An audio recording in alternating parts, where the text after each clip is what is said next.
या व्हिडिओमध्ये पाहणार आहात हिरव्या वाटणातील बोंबील करी आणि ठेचा बोंबील फ्राय। आतून असा लुसलुसीत आणि बाहेरून असा कुरकुरीत असा ठेचा बोंबील फ्राय। तर बोंबील थाळीमध्ये सुद्धा ना आज केलं होतं बोंबील राईस सुद्धा। तर पाहूया। तर सकाळची सुरुवात माझी बाजारात जाऊन झाली।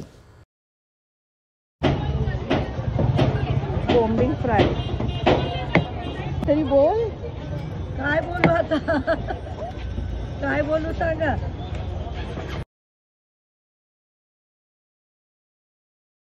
आता या मावशींनी ना मला तिच्या घरी जेवायला बोलवलंय। बोलली की तू घरी ये, मी तुला मासे खाऊ घालते।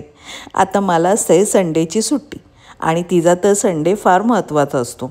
आता आमच्या दोघींचा टाईम कसा मॅच होतो पाहूया। आता माझी जेवण बनवायची सुरुवात ही पीठ मळून आणि भात लावून होते।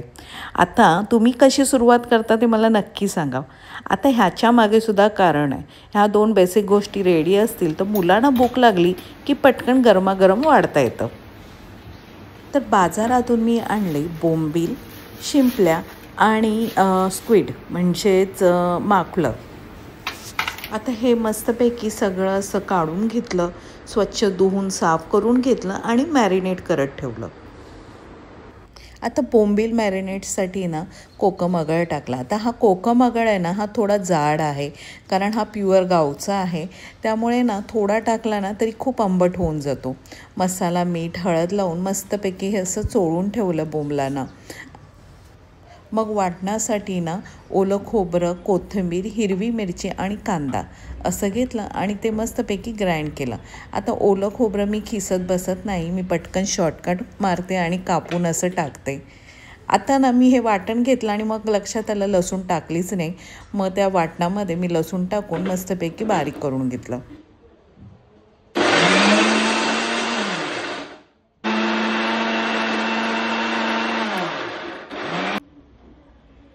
मग तेलामध्ये लसूण ठेचून टाकला आणि मग कढीपत्ता आणि हिरवी मिरची असं मस्तपैकी तेलामध्ये परतून घेतलं आणि जे आपण वाटण केलं होतं ना ते त्यामध्ये टाकून मस्तपैकी तेलामध्ये परतून घेतलं। आता हे वाटण टाकताना ना मस्तपैकी मिरचीचा आणि कोथिंबीरीचा फ्लेवर मस्तपैकी वास असा मस्त सुटला होता। आणि मग हे बोंबील टाकले आणि मस्त थोडंसं परतलं आणि थोडंसं असं उकळी येऊन दिलं आणि मग वरून कोकमही टाकले। आता ही ग्रीन करी आहे ना थाय करीपेक्षा काही कमी नाही हा। मस्तपैकी ऑथेंटिक आपली ओल्या नारळाचा फ्लेवर या बोंबलामध्ये येतो आणि खूप सुंदर लागते। मला आणि उद्यालाही फारच आवडते। त्यामुळे ही ग्रीन करी म्हणजेच हिरव्या वाटणातलं बोंबील आपले तयार झालेत। आता ना बोंबील मॅरिनेट केले होते, मग कोथिंबीर, मिरची आणि कोकम आणि लसूण असं पुन्हा मिक्सरला असं बारीक केलं आणि ते आहे ना आपल्या बोंबलाच्या आतमध्ये असे भरले, म्हणजे असे सँडविचसारखे, म्हणजे सेम साईजचे मी बोंबील असे 2-2 तुकडे केले होते आणि त्याप्रमाणे ते असे हे हिरवं वाटण आहे ना त्या बोंबलाच्या मध्ये भरून हे बोंबील असे फिक्स केले। आता हे ना मला असं भीती वाटत होती की हे तुटतात का किंवा एकदम डेलिकेट असतात, पण काही नाही, ते होऊन जातात। आता मला ना एकाने विचारलं होतं की ह्याचं प्रमाण काय, तांदळाचं पीठ आणि रवा मसाल्याचं। तर माझं असं मुळात काही असं प्रमाण नसतं। आपल्या अंदाजे पीठ आपण बनवतो आणि त्याप्रमाणे आपण फ्राय करतो आणि जर मासे जास्त झाले की पुन्हा थोडंसं घेऊन करतो।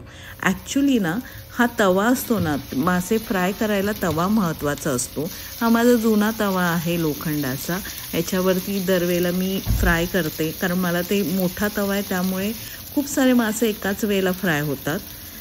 तर मला खूप लोकांनी कमेंट केलेत की तुमचे मासे फ्राय करताना तुटत नाहीत।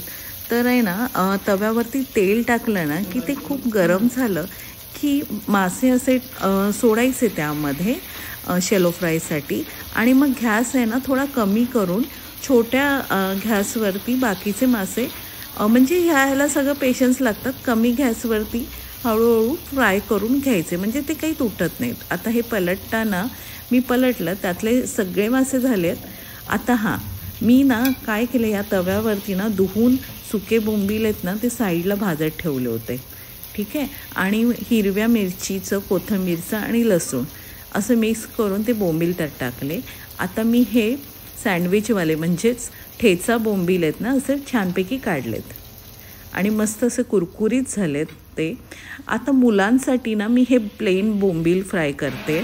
मला माहीत नाही मुलं खातील की नाही, म्हणून हे असे बोंबील फ्राय करते. एका साईडला मी चपाती करते आणि आरवला म्हटलं मला ते जरा वाटून दे. आता हे सुद्धा आहेत ना बोंबील मस्तपैकी निघालेत आणि कुरकुरीत झालेत.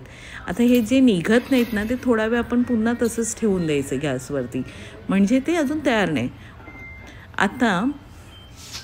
आता माझ्याकडे ना थोडासा शिळा भात होता, तो मी आता फ्राय करणार आहे.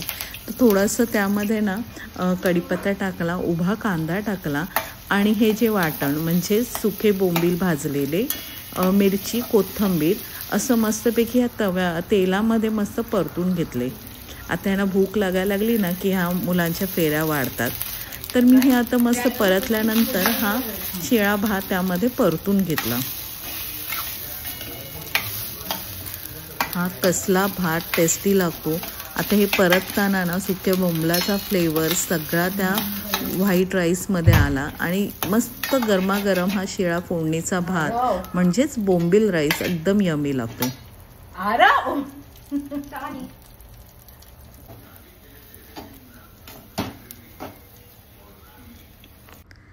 असे फ्राय मासे झाले ना की आम्ही येऊन ते मासे फस्त करतो.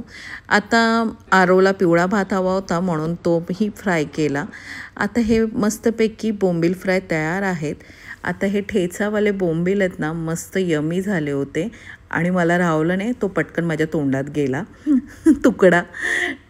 मस्त असं लुसलुशीत आतून आणि मस्त असं तिखट असं चटणीचा फ्लेवर हा मी पुन्हा खाल्लेला आहे. तर आता मी थाळी सर्व करते. आता हे बोंबलाचं हिरव्या वाटणाचा रस्सा मस्त असा गरमागरम. आता ताटामध्ये ना सुके बोंबील बटाटा आणि ठेचा बोंबील फ्राय आणि हे ग्रीन वाटणाची करी आणि हा मी फोडणीचा बोंबील राईस मस्त यमी होतो आणि हे टोमॅटोचा रस्सा, चपाती, प्लेन राईस अशी आम्ही थाळी अशी मस्तपैकी रेडी केली. आणि हो, हा सफेद कांदा तर पाहिजेच पाहिजे. ही आमची अशी बोंबील थाळी रेडी झाली आहे. तुम्ही सांगा तुम्हाला कशी वाटली ही बोंबील थाळी. मग आम्ही असं भारतीय बैठकीमध्ये सगळीजण जेवायला बसलो. आता रात्रीसाठी ना हा माकुल मसाला फ्राय होत होता गॅसवरती आणि शिंपल्या मी शिजत ठेवलेल्या, म्हटलं मग संध्याकाळी गरमागरम करेन. आणि आता डेझर्टसाठी ना गोडासाठी आम्ही ड्रॅगन फ्रूट्सचं हे स्मूथी बनवली होती विथ चिया सीड. ती मस्तपैकी आम्ही दोघांनी एन्जॉय केली. चलो तर बाय, पुन्हा भेटू नव्याने. Bye bye.